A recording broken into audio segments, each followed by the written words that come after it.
지난 주일 함지람을 460호가 발간되었습니다. 460호 첫면에는 빈방 있습니까? 라는 제목의 연극에서 이 덕구의 역할을 연기했던 분의 이야기로 시작이 되고 있는데, 아시는 것처럼 이 빈방 있습니까? 라는 연극은 1980년도에 초연되어서 벌써 40년도 넘게 이 대림과 또 성탄의 절기 때마다 공연되고 있는 장수 작품입니다. 성탄 연극을 준비하던 고등부 연극반의 실화를 바탕으로 극화된 것인데요, 연극을 지도하던 선생님이 학생들의 반대에도 불구하고 지능 발달이 조금은 더딘 덕후에게 베들레헴 어느 여관의 주인 역할을 맡기면서 벌어진 이야기입니다. 사실 이 덕후는 빈방이 없으니 다른 곳을 알아보라고 매정하게 말하며 이 요셉과 마리아를 쫓아보냈어야 했는데, 예수님이 우리 집에서 태어나셨으면 좋겠다 라고 생각해서 요셉과 마리아를 붙잡는 바람에 연극이 망쳐졌던 은혜롭고 또 감동적인 이야기를 전하고 있습니다. 사랑하는 여러분, 과연 저와 우리는 어린 나귀를 타고 우리에게 찾아오시는 예수님을 알아볼 수 있는 안목이 있는지요? 그리고 주님을 위해 기꺼이 우리의 빈방을 마련하고 또 내어드릴 수 있으신지요? 어떻게 해서든 뭐 하나라도 더 움켜잡으라고 이야기하는 이 세상의 메시지를 뒤로 하고 여러 모습으로 우리의 삶에 찾아오시는 주님을 위해서 여러분들의 두 손을 펼치실 수 있으신지요? 아직 부족하다라면 지금이라도 늦지 않았습니다. 우리 이러한 마음을 함께 품고 이 대림의 기간을 잘 보낼 수 있으면 좋겠습니다. 아멘이시죠? 예, 한 분이라도 말씀해 주실 줄 알았는데 제가 당황했네요. 네, 함지람을 편집부에서도 아주 잘 설명을 해주셨지만 대림절이 어떤 의미인지에 대해서 함께 나누면서 오늘 말씀의 문을 열어가길 원합니다. 우선 기독교에서 이 시간은 굉장히 중요한 의미를 가지고 있습니다. 빛과 어둠을 나누시고 해와 달과 별을 두시며 시간 속에서 이 땅의 모든 생명을 창조하신 하나님께서는 이 시간이라는 것 역시 창조하셨던 분이십니다. 시간이 하나님의 창조물이고 모든 시간이 하나님께 전적으로 속해 있기 때문에 우리는 이 시간을 굉장히 소중하게 생각해야 합니다. 그리고 하나님은 이 모든 시간 속에서 선택하신 백성 이스라엘뿐만 아니라 오늘날 우리에게도 동일하게 역사하시는 분이시죠. 특별히 기독교는 성경에 기록된 여러 가지 시간 중에서도 예수님께서 사람의 몸을 입고 이 땅에 오신 이 성육신 사건을 매우 특별하게 보도하고 있습니다. 신이 인간이 되셨다라는 것은 사실상 이 어떠한 종교에서도 유래를 찾아볼 수 없을 만큼 굉장히 놀라운 일이죠.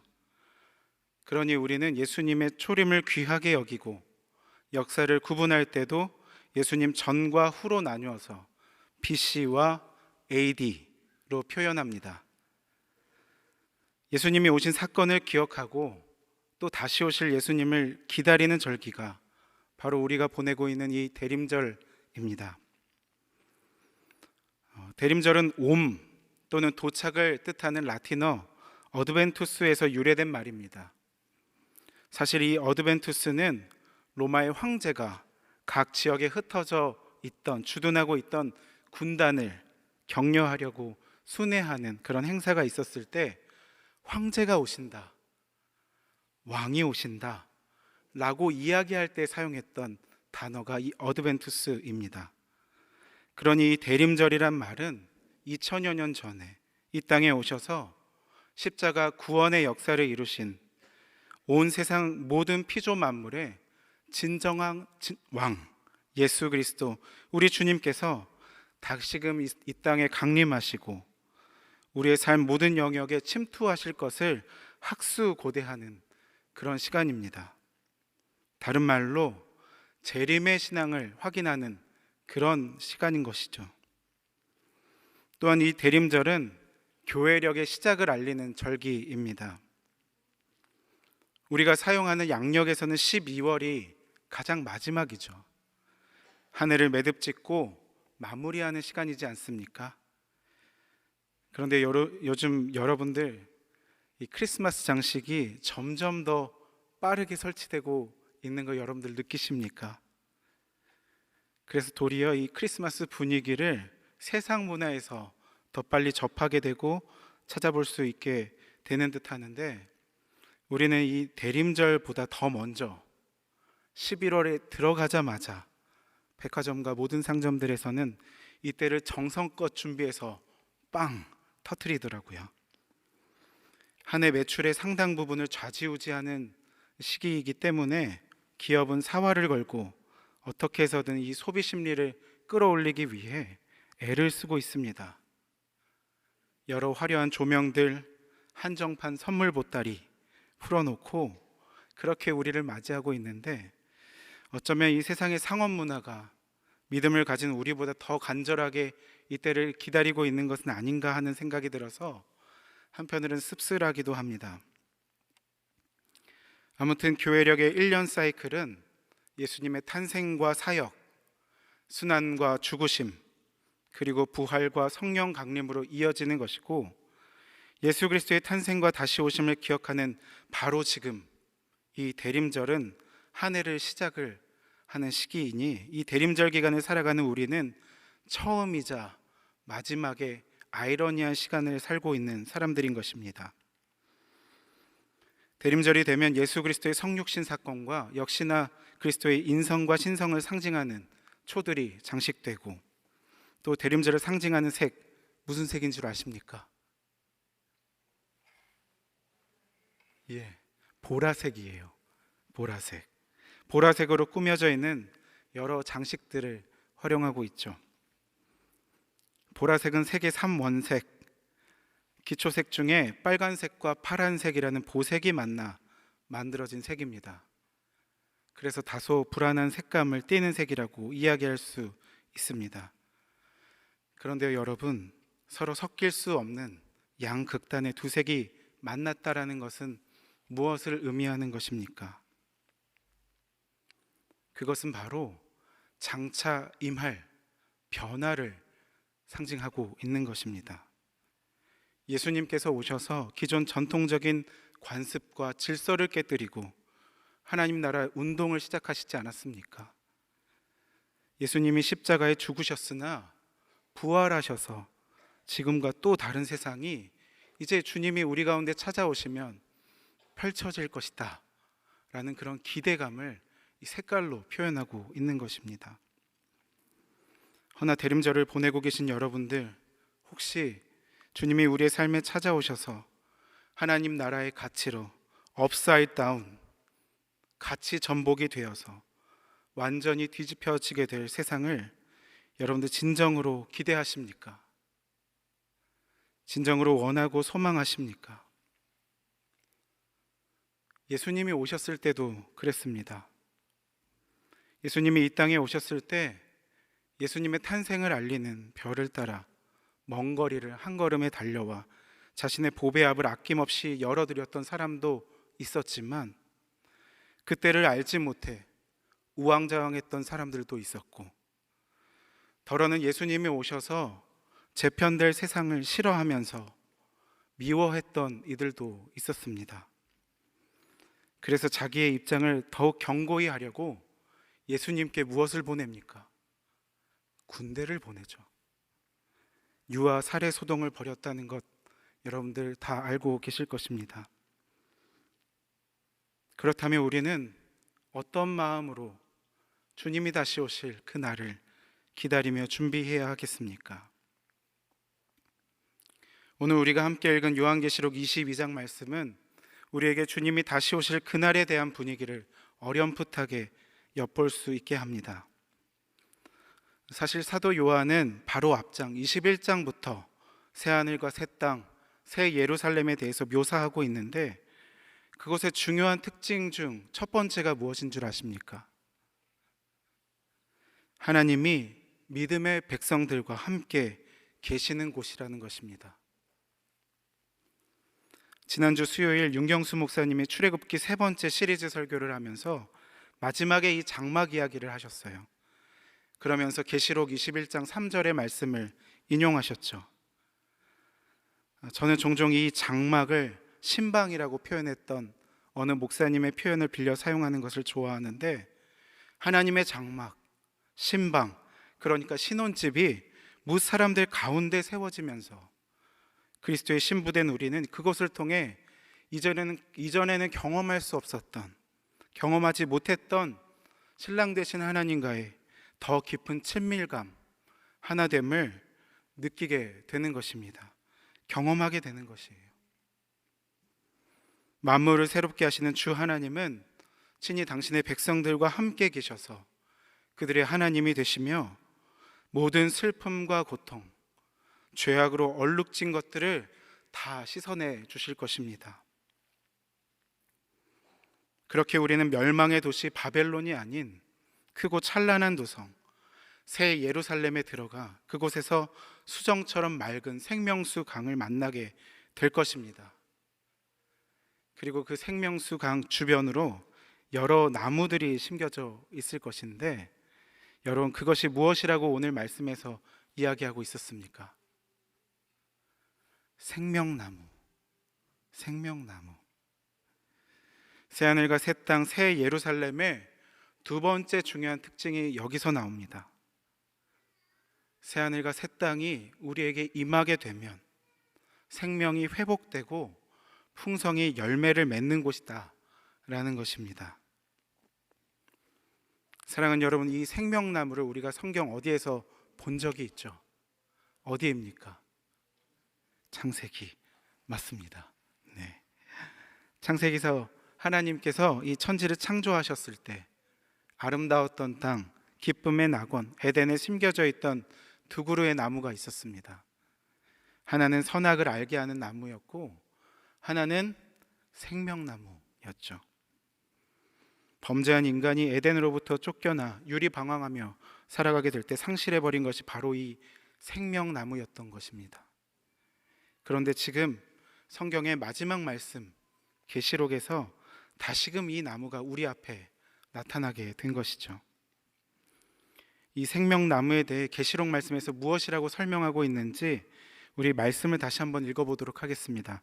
계시록 22장 1절에서 2절까지의 말씀, 우리 다 함께 읽어볼까요? 그가 수정같이 맑은 생명수의 강을 내게 보이니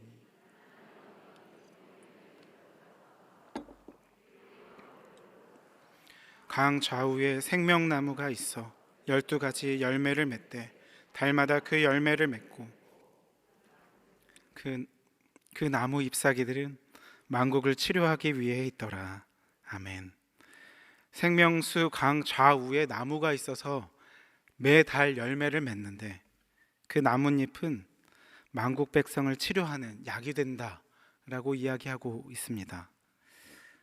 강 좌우라고 하니 이 강 양쪽에 그냥 심겨져 있었나 보다, 두 그루 이렇게 심겨져 있었나 보다 생각하실지 모르겠지만 여기서의 나무는 집합명사입니다. 그러니까 강 양쪽뿐만 아니라 강을 중심으로 생명나무가 전문용어로 온 천지 삐까리다 라는 것이죠. 모든 땅에 빼곡히 심겨져 있는 이 나무가 열매를 어떻게 맺는다 이야기하고 있습니까?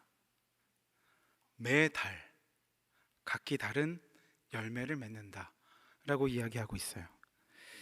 여러분, 올해 사과, 복숭아 등 이 과일들 많이 드셨죠? 어쩌면 한 그루에서 열리는 나무 열매들보다 더 많이 드셨을 것 같은데, 이 과일들은 한 나무에 한 가지에서 몇 번 열립니까? 보통은 한 해에 한 번이겠죠. 그런데 1년 12달 매달 각기 다른 종류의 이 과일을 수확할 수 있다라는 것이에요. 근데 여러분, 이 말씀을 읽으며 어떤 마음이 드십니까? 저는 솔직히 이거 1년에 한 번 일한다 해도 엄청 힘들 것 같은데 1년 12달을 아주 쉴 새 없이 뼈 빠지게 일해야 되겠네 하는 삐딱한 생각이 잠시 스쳐 지나가기도 하였습니다. 하지만 이 말씀을 통해 우리 주님께서 우리에게 전달하시는 포인트가 무엇입니까? 그것은 제 어설프고 또 얄팍한 생각을 완전히 뛰어넘으시는 것이죠. 우리 주님은 종들을 정갈채찍으로 부리고 다스리며 너희들을 중노동시키겠다 라고 엄포를 놓으시는 고약한 고용주가 절대로 아니십니다. 오히려 모든 것이 이미 풍족하게 넉넉하게 준비가 되어 있다. 완전한 이곳에서 나와 함께 즐거움을 누리자, 행복을 누리자, 널 위해 준비했어 라고 이야기하시는 것이죠. 또한 그 나무 잎사귀들은 만국 백성을 치료하는 약이 될 것이다 말씀하십니다. 이 모든 것은 사실 에스겔 47장 12절 말씀을 인용한 것인데요, 우리 에스겔 47장 12절 말씀을 다 함께 읽어볼까요? 함께 읽겠습니다. 시작. 강 좌우가에는 각종 먹을 과실나무가 자라서 그 잎이 시들지 아니하며 열매가 끊이지 아니하고 달마다 새 열매를 맺으리니 그 물이 성소를 통하여 나옴이라. 그 열매는 먹을 만하고 그 잎사귀는 약재료가 되리라. 아멘. 에스겔 47장은 성전 문지방으로부터 흘러내려오는 성스러운 물에 대해서 이야기하는 장입니다. 이 물이 발목에 이르고 다시 무릎에 차고 허리에 오르고 그 다음에는 건너지 못할 강을 이루었다 이야기합니다. 그리고 이 강물이 닿는 곳마다 모든 생물들이 살아나고 번성하게 될 것인데, 그때 이 강 주변으로부터 각종 과실나무가 자라고 그래서 달마다 열매를 맺게 되고 그 잎사귀는 약재료가 될 것이다 라고 이야기하고 있는 것이죠. 이 말씀이 오늘 우리가 함께 읽었던 계시록 21장 22장에 이르러서 주님이 오셔서 다스리시며 모든 것을 회복해 하시는 새 하늘과 새 땅이 이루어지게 될 때에 우리 모두가 꿈같이 여기던 이와 같은 일들이 실제적으로 일어날 것이다 이야기해 주고 있는 것입니다. 오늘날 우리로서는 상상도 할 수 없는 일인데 이것이 의미하는 바가 무엇이겠습니까? 이것은 더할 나위 없이 풍족하고 풍성한 기쁨과 평화, 소망과 회복이 가득한 지복의 모습을 표현한 것입니다. 지극한 복, 더할 나위 없는 복의 상태를 이야기하고 있는 것이죠. 이어지는 계시록 22장 3절부터 5절까지의 말씀은 저 개인적으로는 읽을 때마다 가슴이 가장 벅차고 또 흥분이 되는 말씀입니다. 이 말씀을 통해 우리 주님은 성도들이 새 예루살렘, 우리 주님의 품 안에서 누리게 될 영광과 은혜의 클라이막스를 말씀해 주고 계십니다. 이를 통해 우리가 깨닫게 되는 새 하늘과 새 땅, 새 예루살렘의 마지막 중요한 특징은 하나님의 영광과 은혜가 가득한 곳이라는 것입니다. 우리 3절부터 5절까지의 말씀을 다 같이 한번 읽어볼까요? 마음 같아서는 모두가 다 함께 일어나서 읽고 싶지만 그러한 마음가짐으로 읽어주시면 좋겠습니다. 다 함께 읽겠습니다. 시작. 다시 저주가 없으며 하나님과 그 어린 양의 보좌가 그 가운데에 있으리니 그의 종들이 그를 섬기며 그의 얼굴을 볼 터이요 그의 이름도 그의 이마에 있으리라. 다시 밤이 없겠고 등불과 햇빛이 쓸데없으니 이는 주 하나님이 그들에게 빛이심이라. 그들이 세세토록 왕노릇 하리로다. 아멘. 하나님의 거룩한 도성에 임하게 될 그날, 그 자리에서는 우리를 이제까지 올가매던 세상의 모든 저주들은 산산이 끊어지게 될 것입니다. 또 선악을 알게 하는 나무가 여기서는 필요가 없는 것이죠. 왜 그렇습니까? 그곳에 입성한 우리 모두는 이미 다 하나님의 백성으로 표를 받았기 때문입니다. 그리고 우리는 빛보다 더 밝은 우리 주님의 임재 가운데 들어가 있기 때문입니다. 요즘 우리 큐티하면서 보고 있는 역대하 말씀이죠. 역대하 26장에는 52년 동안 유다를 통치했던 꽤나 성공했던 왕 우시야 이야기가 나옵니다. 그의 말로가 어땠습니까? 스스로 분향단에 분향을 하려 하였죠. 선을 아주 세게 넘어갔던 것입니다.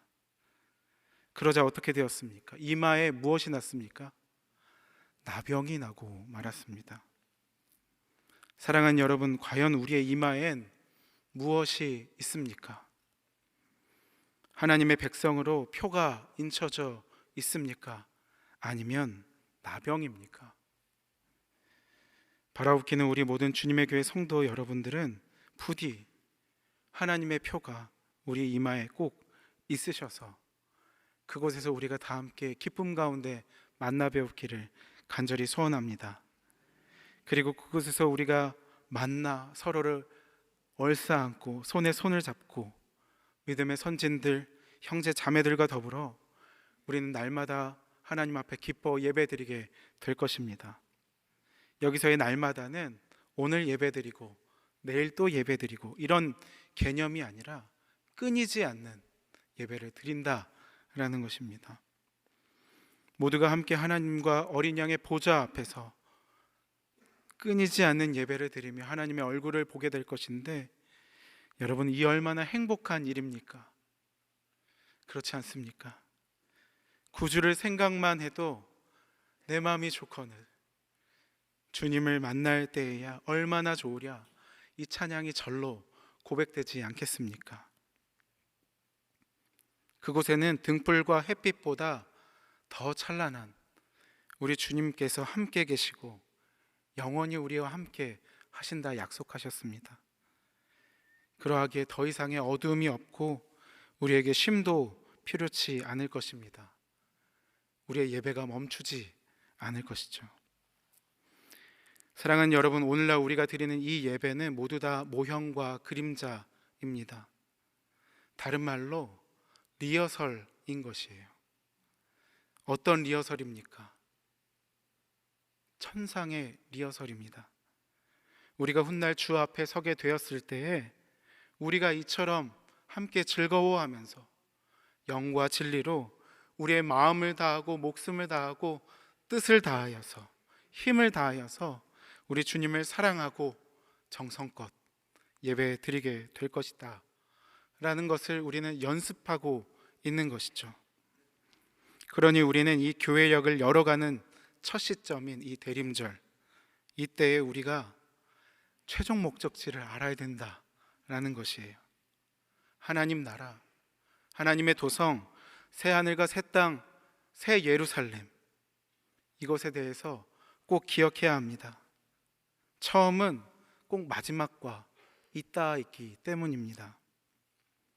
창세기에서 아름답게 그려져 있었던 이 에덴의 모습이 우리가 회복해 가야 할 하나님 나라의 모습인 것입니다. 기쁨과 소망의 땅인 것이죠. 그 땅을 기대하고 그리며 살아가시길 간절히 원합니다.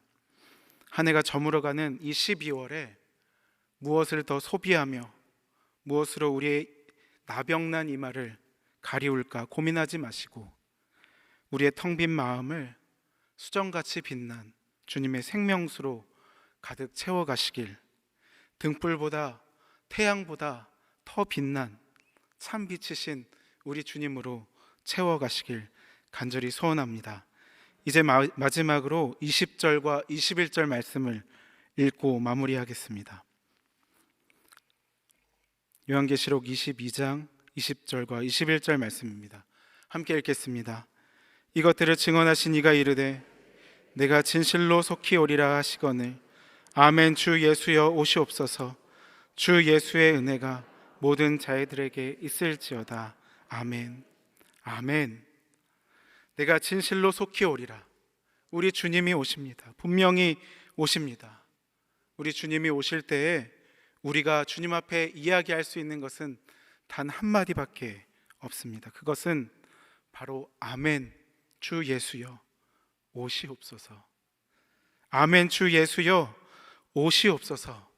이것입니다.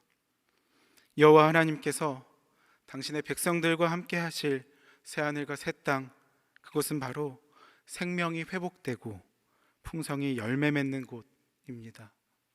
또 하나님의 영광과 은혜가 가득 찬 놀라운 자리입니다. 우리 주님이 그 복된 하나님 나라를 열어주기 위해 우리 가운데 찾아오실 때 초대교회 성도들이 고백했던 것처럼 마라나타, 아멘 주 예수여 속히 오시옵소서, 이 고백을 진심을 다해 드리실 수 있는 우리 주님의 교회 성도님들 다 되시길 원합니다. 이 고백을 주께 올려드리는 모든 성도님들에게 주 예수의 한없는 은혜가 가득하시길 간절히 소원합니다. 이것이 오늘 우리를 향한 하나님 아버지의 뜻입니다. 사랑의 하나님, 태초에 이 땅을 창조하시며 보시기에 좋으셨다 말씀하셨던 그 모습 그대로 우리를 회복시켜 주옵소서. 기쁨이 가득한 질서의 땅, 하나님과의 막힘없는 소통이 있고 주의 백성들이 서로를 아끼고 사랑하며 피조세계와 더불어 살아갈 수 있었던 그 복과 은혜를 우리에게 다시 한번 허락하여 주옵소서. 특별히 주님의 오심과 주님의 다시 오심을 대망하는 이 대림절 기간을 보내고 있는 우리에게 주의 은총을 가득히 부어주셔서 생명을 회복해 하며 풍성한 열매를 거두는 주의 사명을 잘 감당하며 살아갈 수 있도록 우리를 도와주시고, 특별히 우리 주변의 연약한 지체들 우리가 돌아보아서 모두가 다 함께 하나님의 영광과 은혜를 경험할 수 있도록 우리를 인도하여 주옵소서. 이제는 주 예수 그리스도의 은혜와 하나님의 다함 없는 사랑하심과 성령의 교통하심과 하나 되게 하심이 주님의 성육신 사건에 감사하고 또 다시 오실 주님을 기다리며 재림의 신앙을 회복해 나아가길 소원하는 우리 모든 주님의 교회 성도님들 위해, 주님의 핏값으로 사신 우리 주님의 교회와 이 땅의 모든 주님의 교회들 위해, 이 나라 이민족 위에, 특별히 추운 곳에서 여러 가지 질병과 아픔으로 신음하고 있는 지체들 가운데 지금으로부터 영원토록 함께 하옵시기를 간절히 축원하옵나이다. 아멘.